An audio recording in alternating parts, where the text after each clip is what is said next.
News, everywhere you are. Now, from Eyewitness News, your weather authority. Forecast first.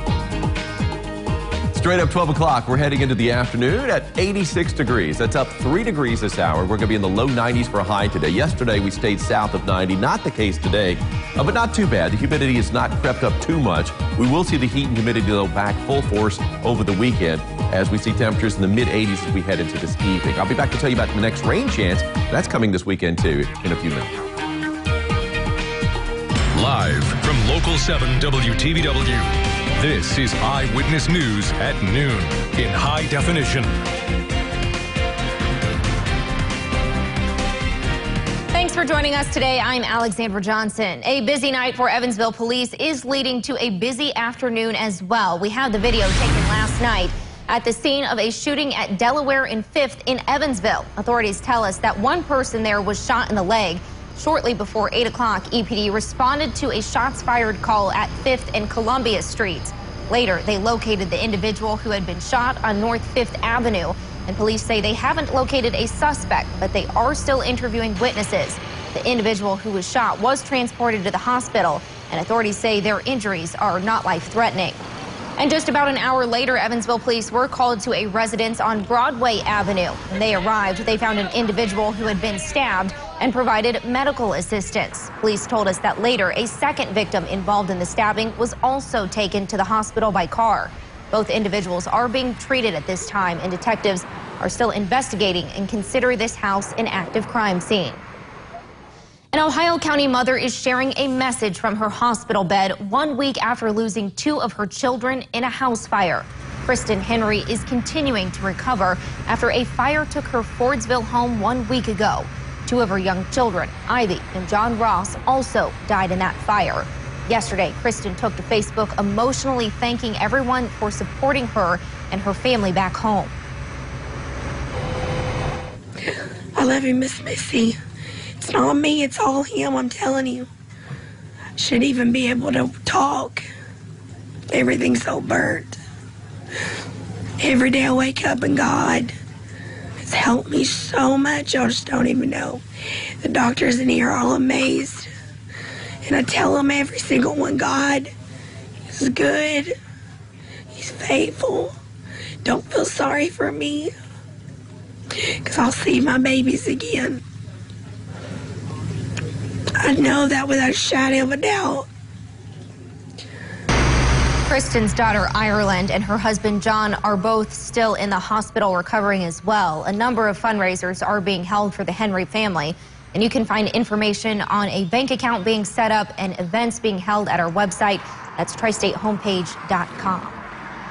The mother of Aaliyah Beckerly files a wrongful death lawsuit. It's against the man found not guilty of killing her daughter and the company which owns the house where Aaliyah was found. S&G Properties, LLC, and Gary Hopple, the man who manages it, are both named in addition to Terrence Roach. Roach was found guilty of criminal confinement and abusing a corpse, but not of murder. The Hatfield Law Office, which is representing Kara Beckerly, says the criminal process that played out did not provide full justice, and that evidence is sufficient to prove Roach is directly responsible for Aaliyah's death.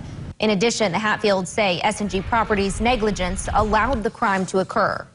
The person who deserves justice in this case is Aaliyah Beckerly and her mother and her caretaker, Kara Beckerly. The lawsuit lists the money recovered would be used to pay for funeral expenses, any psychiatric or psychological counseling expenses, and any uninsured debts of Aaliyah Beckerly. The Davis County Sheriff is looking for a man in connection with a murder investigation. Deputies say 32-year-old Philip Michael Hobdy may know something about the death of 30-year-old Casey Embry. Authorities say Hobdy's wife filed a missing persons report on Sunday, and Hobdy was last seen driving a 1980 gold-colored Chevy Malibu. The Kentucky license plate number is 211YGA. Deputies say Embry was found dead last weekend on the side of Griffith Station Road, and anyone with information is asked to call the sheriff's office.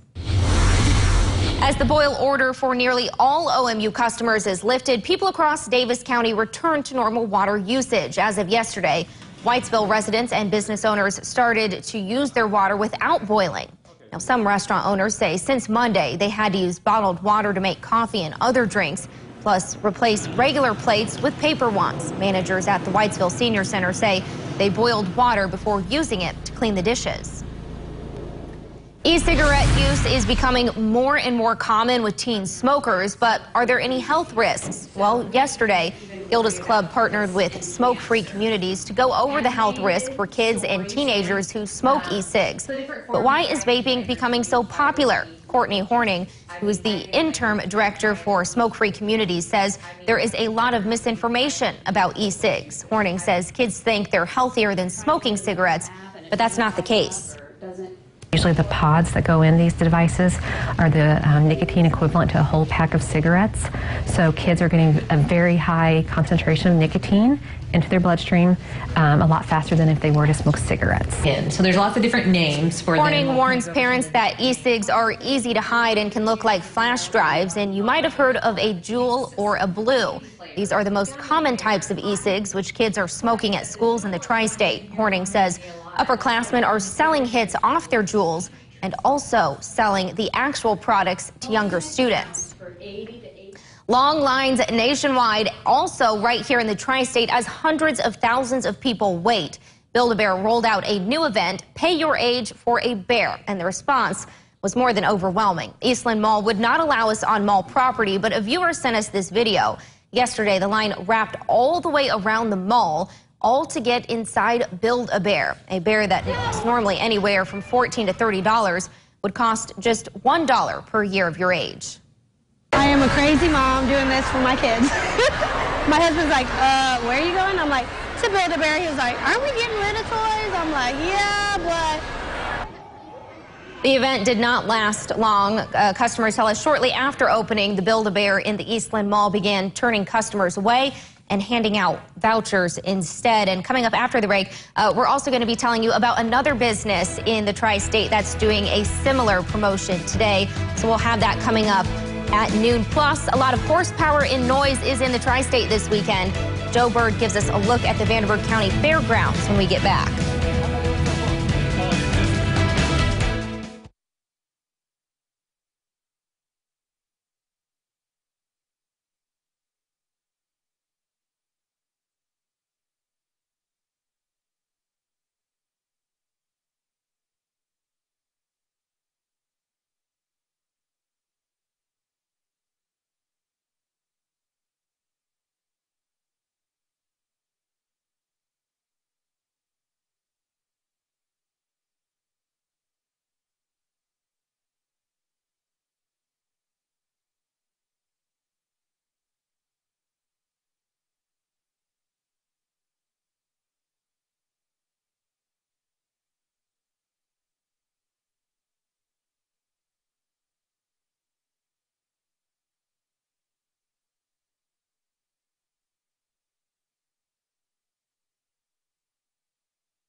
You're watching Local 7 WTVW with Alexandra Johnson and meteorologist Ron Rhodes.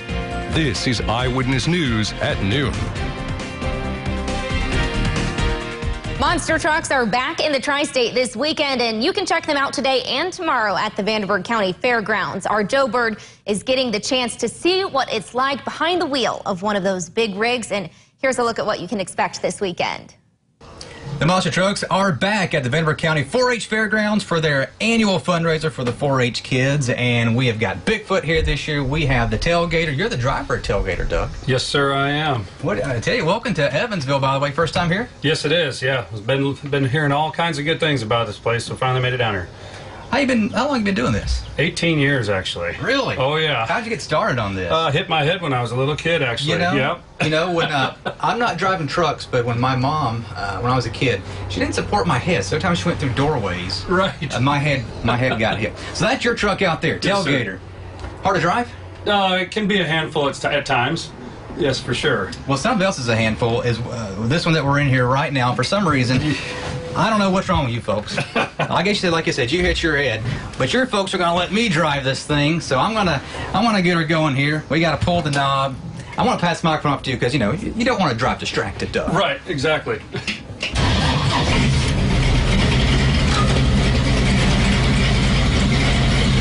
How am I doing so far? Oh, you're really setting the world on fire. Right. Look at you go. Oh boy, we hit another gear. Just one? Yeah, I think it was just one. Let's see how it goes next. Just watch out for Greg's truck. Let's go for it. I'm on turn.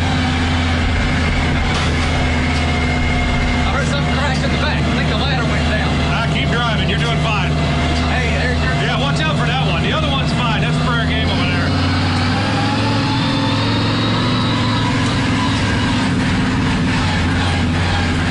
All right, let's take the hill. Just kidding. Heading for the hill. Oh, boy. Just kidding. Just kidding.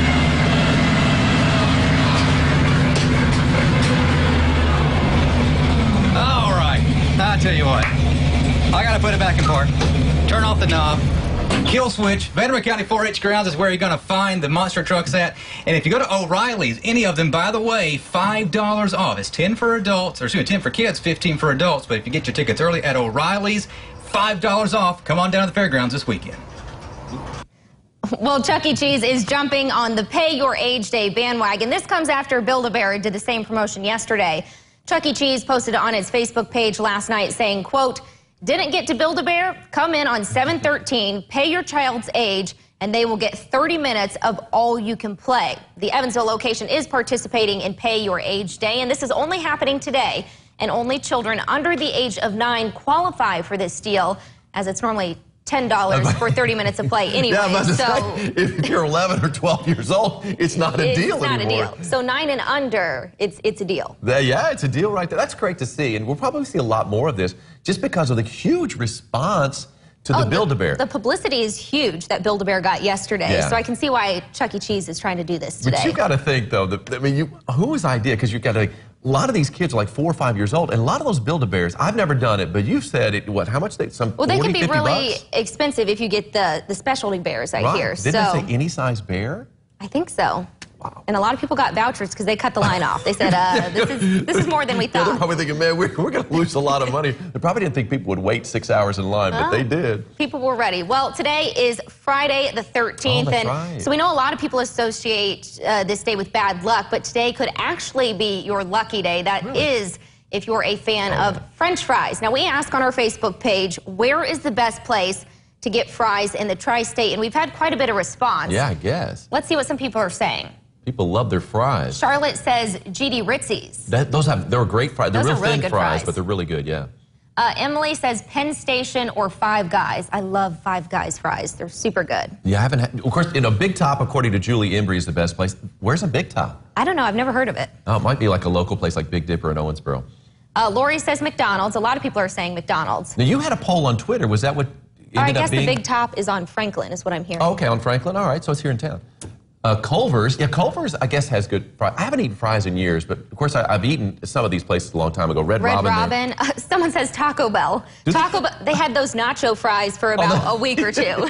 You tried them, though, didn't you? Yeah, Jake and I tried them, and they were okay. Were they okay? But I think Taco Bell should stick to tacos. Well, apparently somebody really liked them and probably wants them back, though. So I put a poll up on Twitter for National French Fry Day asking what the best is between McDonald's, Chick-fil-A, Arby's, Rallies, and I have 4,400 votes, Ron. This is crazy. Over 4,000 people voted. They love their fries. McDonald's with 54%, and then Chick-fil-A, they have the waffle fries with 31%. Arby's at only 8%, and Rallies at 7%. So. Well, they have the spicier fries, and maybe a lot of people don't like those, but I love when I used to eat fries, I loved the Arby's curly fries. They were probably my favorite. They're really good. And, you know, the Rallies fries were good, too. They're real spicy, but they were really good, so. And I had a lot of write-ins, too, on that poll. A lot of people are saying, where's Wendy's and Burger King? Yeah, well, you'd only have 4 choices on Twitter. I know, that's the thing. Otherwise, I would have put Wendy's on there. Oh, yeah, I guess so. It's one of those things where, I mean, every fast food place seems to have fries. Except Taco Bell now. Yeah. Yeah, Taco Bell doesn't have them anymore. So you can keep voting on the poll there on Twitter. You can also go to our Facebook page and let us know what your favorite type of fry is. Yeah. As far as the weather goes, we're going to be frying a little bit tomorrow with the heat and humidity. I'll be back to tell you more about the weekend forecast right after this.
Download the new updated Eyewitness News, your Weather Authority app from your app store today.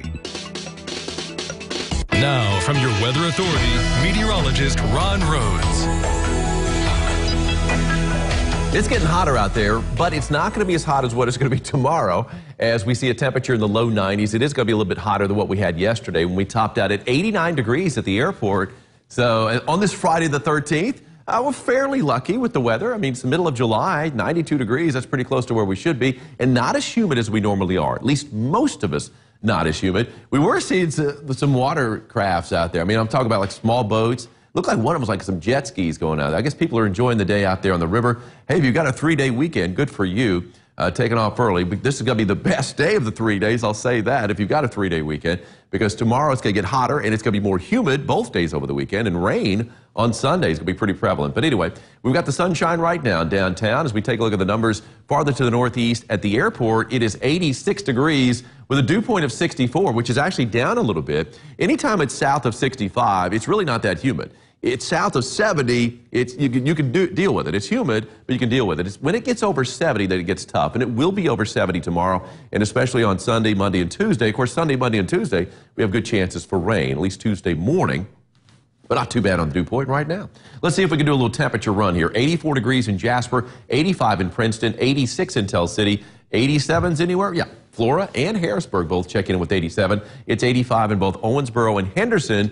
And, you know, the dew points aren't too bad. But down to the south and west, we've got some 70-degree dew points in Morganfield, Madisonville, Carmite. Last check, right around 70 degrees. Elsewhere, for the most part, in the mid-60s. In the heat index, look at that, only have a couple of 90s, a few 90s on the board, I should say. Again, down to the south and west, where the dew point's up a little bit, it's more humid. 93, the feels-like temperature in Harrisburg, 90 in Carmite, Morganfield, Madisonville, 92 in Flora. So that's where the heat and humidity are a little bit tougher to take. Elsewhere, not quite so bad, but we do have that air quality alert for most all of southwest Indiana until midnight. Obviously, it does include Evansville, Jasper, really, I mean, pretty much all of southwest Indiana. All right, the ice cream index, hey, with the heat index at Evansville's airport below 90, no scoops, but why not? I mean, ice cream's good anytime, even if it is in a 90-degree day, but heat index-wise. Of course, over the weekend, we're going to be in that please range, it looks like, or right around there. So it's going to be a 3-scooper tomorrow. Live first warning Doppler radar, nothing to show you here. Has not had a workout in a couple of days. Will not see any rain for the most part tomorrow, although our future tracker is indicating a few showers popping up in the afternoon west of the Wabash. I'll show you that in a second. But, I mean, you can travel a long way across the region, and you got a lot of sunshine. No significant cloud cover. You're talking about little small clouds that don't show up quite so well on these the resolution of the satellite. But at the same time, we are noticing a lot of sunshine across the region and certainly across the tri-state. Future tracker, of course, is going to be pretty boring as we roll through the afternoon. Of course, anything that's going on this evening won't be too bad. The humidity is not going to be too tough to take at Friday after 5 in Owensboro. And, of course, we've got plenty of sunshine. Then we head into a mainly clear sky tonight. And plenty more sunshine tomorrow, too. And if you're going to be heading out fishing, I would head out early. The temperature's going to be right around 70 degrees. And if you catch a good one, I want to see it. But then by the afternoon, though, it's going to be in the mid-90s. So I would recommend getting out early, that's for sure. And then we've got a front that's going to be pushing in later on next week. So, you know, fishing ahead of a front, I hear, is a pretty good thing. All right, as we roll into Saturday afternoon, you can see a few clouds starting to stack up west of I-57 outside the tri-state. And if you're traveling to St. Louis, you might run across a few thunder showers on that route. But maybe a stray shower down to the southwest around Harrisburg. That's possible, Saline, Gallatin County. But as we head into the evening, those are going to settle down. Really, the better chance of rain is going to stay just to the south and west of the tri-state. And as we head into Saturday night, now we're starting to see the rain. Really, it's just after midnight into early Sunday morning. That's when we could see a few rain showers up to the northwest. And as we roll through Sunday morning, widely scattered showers. A lot more widespread, though, by the afternoon, these showers and thunder showers, and that's going to last really throughout the day on Sunday. We've got a good chance on Monday, even into Tuesday morning, a pretty good chance of rain. So if you're needing rain, you're going to get it, but you're not going to get any today, and you shouldn't get any tomorrow either. Plenty of sunshine for this Friday the 13th, and a hot high temperature in the low 90s with a wind that's going to vary a little bit in direction, but for the most part, it's going to be east-northeast at around 5 miles an hour and less. And, of course, we have that air quality alert out for southwest Indiana until midnight. Then 94 degrees for a high tomorrow. The humidity's back, too, so we're going to see a heat index in triple digits without a doubt pretty early by late morning, it looks like, and then throughout the afternoon. And then here comes that rain chance, Alexandra. A pretty good one, too, Sunday, Monday into Tuesday. Temperature's a little cooler next week because of the rain. Looking forward to some cooler temperatures, though, because it's been pretty hot outside. Yeah, it has. It's got one more really hot day before we start to cool off a little bit. All right, thanks so much, Ron. Well, still ahead on Eyewitness News at noon, we will introduce you to our pet of the day right after this.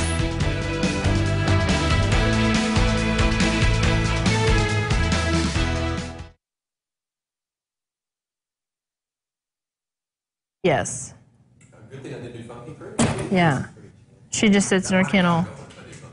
Yeah, she just sits in her kennel and yaps all day.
she could. It is time for our Pet of the Day segment, and this is Muffin from VHS. Does she know her name? Because when I said it, she just looked at me. She might, yeah. I think she Muffin. came in with that name, yeah. Well, she is super cute. So how old is she?